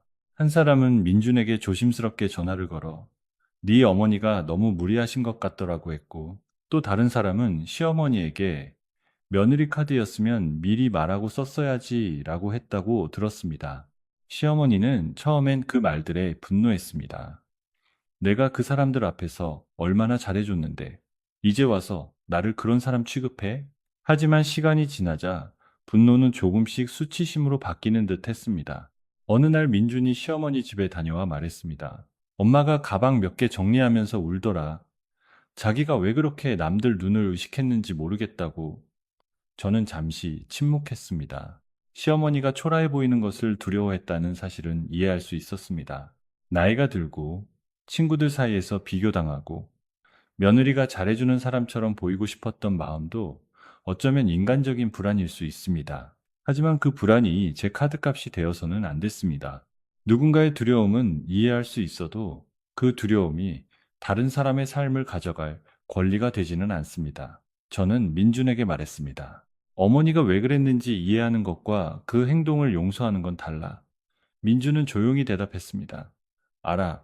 나도 이제 그 차이를 배우는 중이야. 가장 크게 달라진 것은 제 안의 기준이었습니다.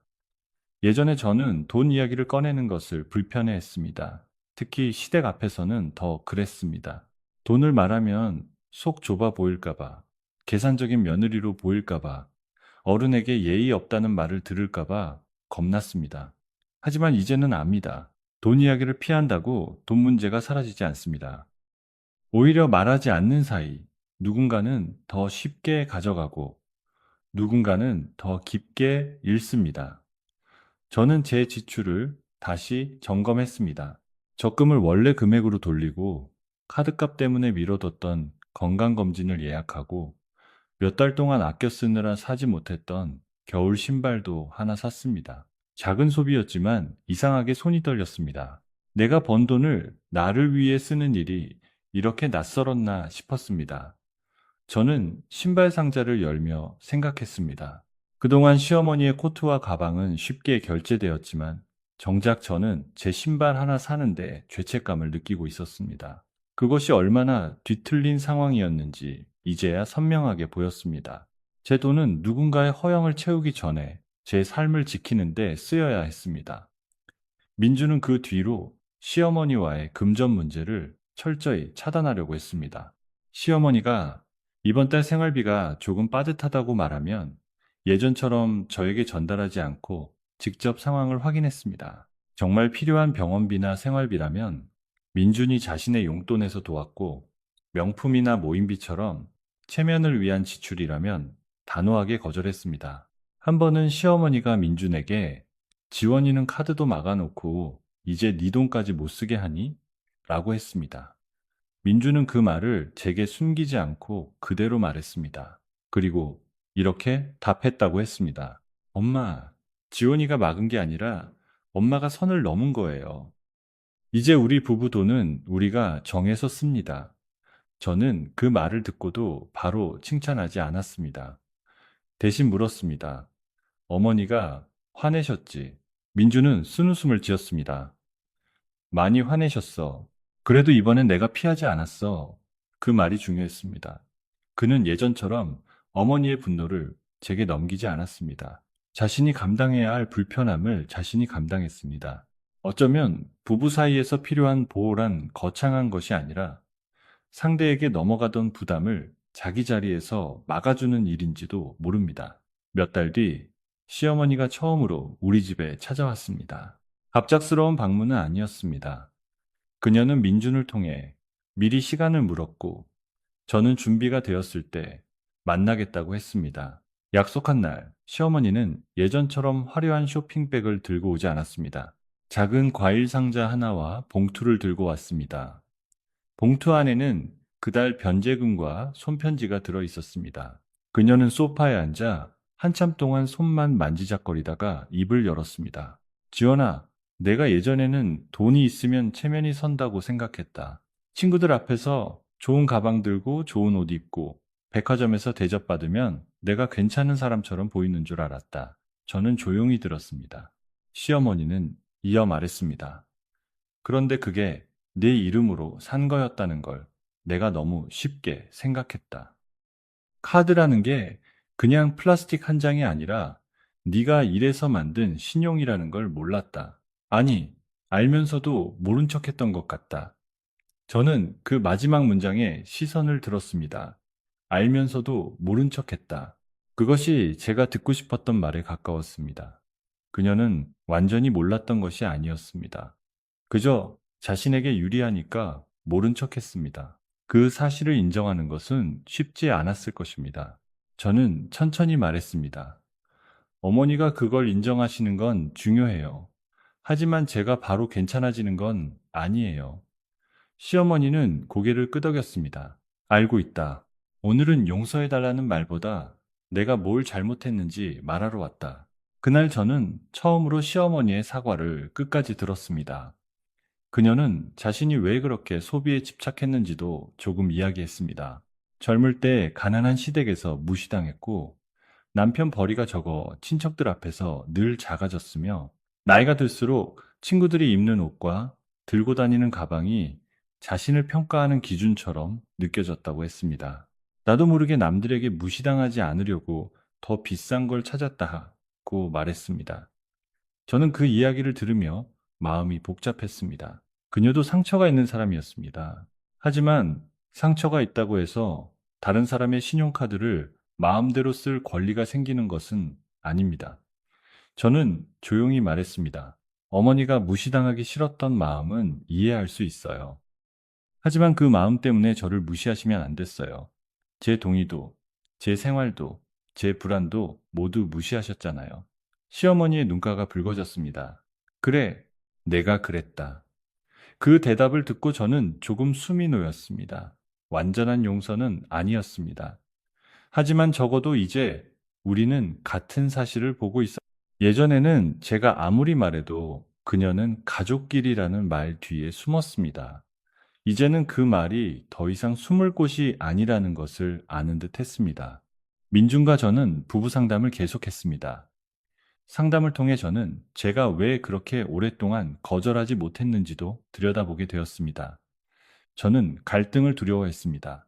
어머니를 일찍 여의고 아버지에게 부담을 주지 않으려고 늘 착한 딸로 살아온 습관도 있었습니다. 누군가 부탁하면 거절보다 먼저 상대의 사정을 생각했습니다.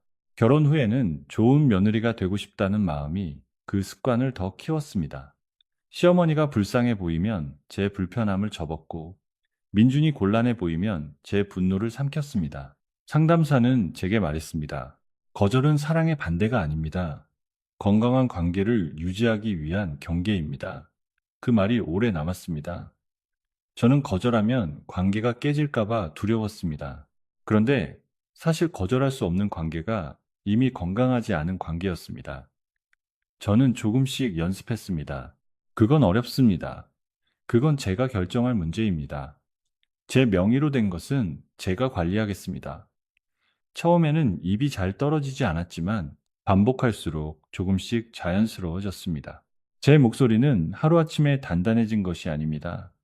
아주 작은 거절들이 쌓여 조금씩 제 목소리를 만들었습니다. 시간이 지나 카드값은 모두 정리되었습니다. 마지막 입금이 들어온 날, 저는 오래 들고 있던 파일을 열었습니다. 명세서, 문자 캡처, 변제 계획서, 입금 내역, 모든 것이 순서대로 정리되어 있었습니다. 저는 마지막 줄에 완납이라고 적었습니다. 그 두 글자를 쓰는 순간 생각보다 많은 감정이 밀려왔습니다. 돈이 돌아왔다는 안도감, 여기까지 와야 했던 피로감, 그리고 이제 정말 끝났다는 허탈함. 저는 그 파일을 버리지 않고 보관했습니다. 누군가를 의심하기 위해서가 아니라 제가 다시는 같은 방식으로 제 경계를 내어주지 않기 위해서였습니다. 그 파일은 제게 증거이면서 동시에 교훈이었습니다. 처음 불편함을 느꼈을 때 말해야 한다는 것, 가족끼리라는 말이 나올수록 더 분명히 해야 한다는 것, 누군가 내 이름을 사용하려 한다면 그것이 카드든 계좌든 시간과 노동이든 반드시 내 동의가 필요하다는 것. 저는 그 파일을 책상 서랍 가장 아래에 넣었습니다. 그리고 서랍을 닫으며 마음속으로 말했습니다. 끝났다. 하지만 잊지는 않겠다. 그 뒤로 시어머니는 백화점 이야기를 거의 하지 않았습니다. 친구들과의 관계도 예전처럼 화려하지 않았습니다. 대신 동네 문화센터에 다니기 시작했고, 가끔은 직접 만든 반찬을 우리 집에 가져왔습니다. 처음에는 그 반찬마저 부담스러웠습니다. 혹시 다시 가까워지려는 방식인가? 혹시 또 무언가 요구하려는 건 아닌가 싶었습니다. 하지만 시어머니는 반찬을 건네며 말했습니다. 그냥 만들다 조금 많아서 가져왔다. 부담 갖지 마라. 싫으면 안 받아도 된다. 안 받아도 된다는 말이 낯설었습니다. 예전에 시어머니는 늘 받아야 한다는 듯 굴었습니다. 선물도, 부탁도, 요구도요. 저는 그날 작은 반찬통 하나를 받았습니다. 그리고 말했습니다. 감사합니다. 하지만 다음부터는 오시기 전에 꼭 연락 주세요. 시어머니는 고개를 끄덕였습니다. 그래, 그럴게. 작은 장면이었지만 저는 그 안에서 변화의 가능성을 보았습니다. 존중은 큰 돈을 갚는 것만이 아니라 상대의 문을 두드리기 전에 허락을 구하는 작은 태도에서 시작됩니다. 민준도 제게 더 자주 묻기 시작했습니다. 이건 당신이 불편하지 않아? 엄마가 이렇게 말했는데 내가 이렇게 답해도 괜찮을까? 이번 달 우리 지출 계획 같이 볼까? 예전에는 돈 이야기를 하면 민감해질까봐 피하던 사람이었습니다. 이제는 오히려 돈 이야기를 피하지 않으려 했습니다. 우리는 매달 한 번씩 가계부를 함께 봤습니다. 각자 개인 지출, 공동생활비, 저축, 부모님께 드리는 용돈까지 분명히 정리했습니다. 처음에는 어색했지만 시간이 지나며 오히려 마음이 편해졌습니다. 흐릿한 돈은 불안을 만들지만 분명한 돈은 신뢰를 만듭니다. 저는 민준에게도 말했습니다. 내가 당신을 못 믿어서 이렇게 하는 게 아니라 다시 믿기 위해 이렇게 하는 거야. 민준은 고개를 끄덕였습니다. 알아. 나도 이제 그게 필요하다는 걸 알아. 우리는 완벽한 부부가 된 것은 아니지만 최소한 예전처럼 문제가 생기면 덮어두는 부분은 아니었습니다. 덮지 않는 것. 그것이 회복의 첫 단계였습니다. 가끔 저는 그날 VIP룸을 떠올립니다. 단말기에 찍히던 거절 메시지, 시어머니의 창백한 얼굴, 친구들이 조용히 가방을 챙기던 모습, 민준이 뒤늦게 명세서를 보고 굳어지던 눈빛. 그 장면은 아직도 아프지만 동시에 제게 힘을 줍니다. 저는 그날 처음으로 제 삶의 결제 버튼을 남에게 맡기지 않겠다고 선언했습니다. 제 이름으로 된 것은 제가 결정해야 한다고, 제 신용은 제 허락 없이 누구도 사용할 수 없다고, 가족이라는 말이 동의의 빈칸을 대신 채울 수 없다고 말했습니다. 누군가는 그 장면을 보고 며느리가 너무했다 할지도 모릅니다. 어른 망신을 줬다고 말할지도 모릅니다. 하지만 저는 이제 압니다.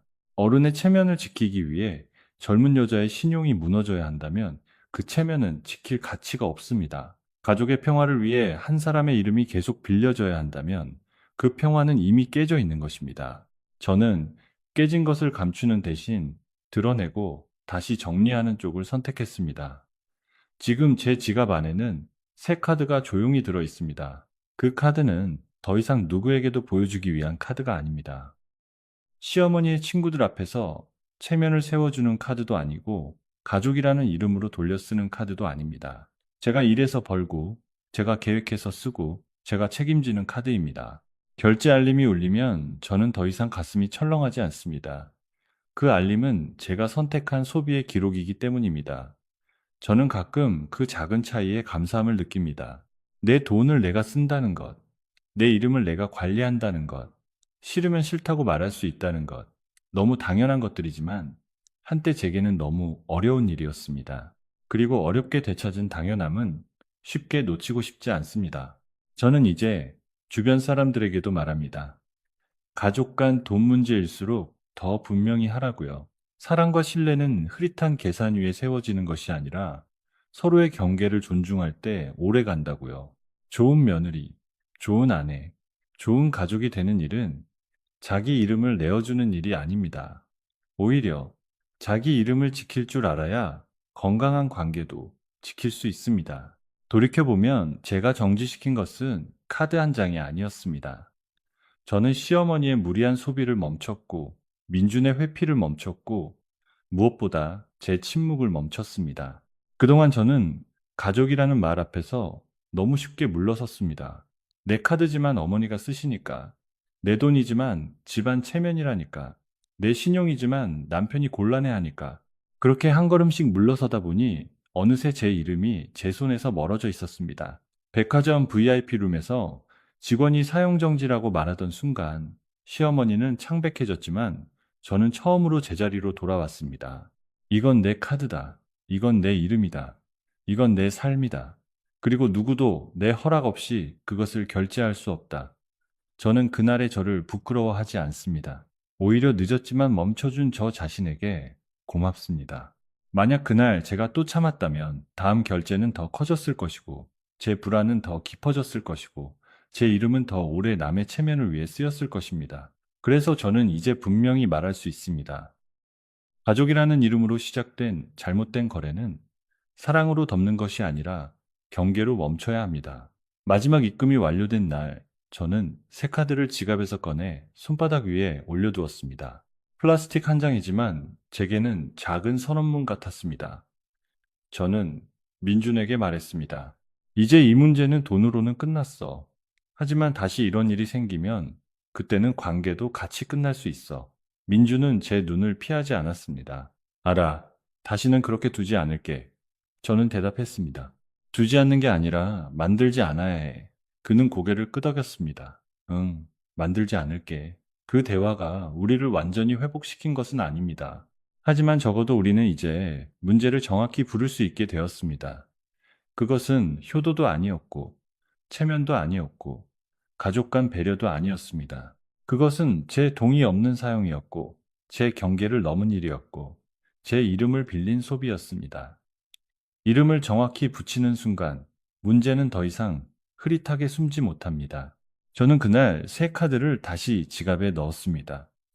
그리고 마음속으로 조용히 말했습니다. 앞으로 내 이름으로 된 것은 내가 지킨다. 내 카드도, 내 돈도, 내 시간도, 내 삶도.